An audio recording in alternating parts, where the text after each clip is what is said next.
फरियाद परिंदों की, कटता हुआ पेड़, टूटता हुआ आशियाना और तड़पती हुई चिड़िया।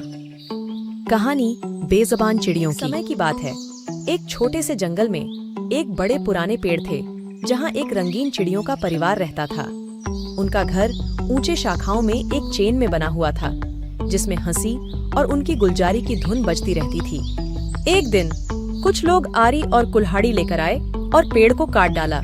साथ ही चिड़ियों का घोंसला भी टूट गया। छोटी चिड़ियाओं दुखी थीं, लेकिन उन्होंने हार नहीं मानी।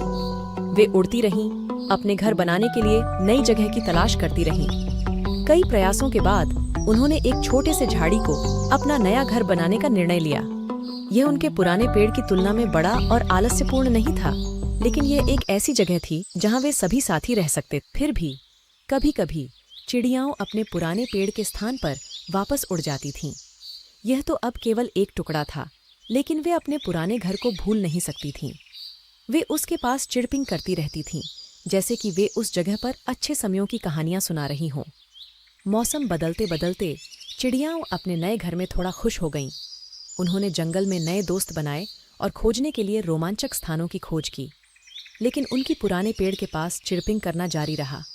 ये एक खास स्थान बन गया था जहां उन्होंने अपने अतीत को याद किया और वर्तमान का आनंद लिया। और इस प्रकार चिड़ियाओं खुशहाली से रहीं, नए स्मृतियां बनाती रहीं और पुराने पेड़ से प्यार करती रहीं। जंगल ने छोटी चिड़ियों की प्यारी चिड़पिंग से गूंथा एक संगीत का किस्सा, जिसमें साहस, मित्रता और नए घर को पाने का आनंद था। इस प्रकार यह कहानी हमें सीख देती है कि प्रकृति से प्यार करो, पेड़ लगाओ, कचरा कम करो, सभी जीवों का सम्मान करो। मिलकर हमें पेड़, चिड़ियों और पर्यावरण को बचाना चाहिए।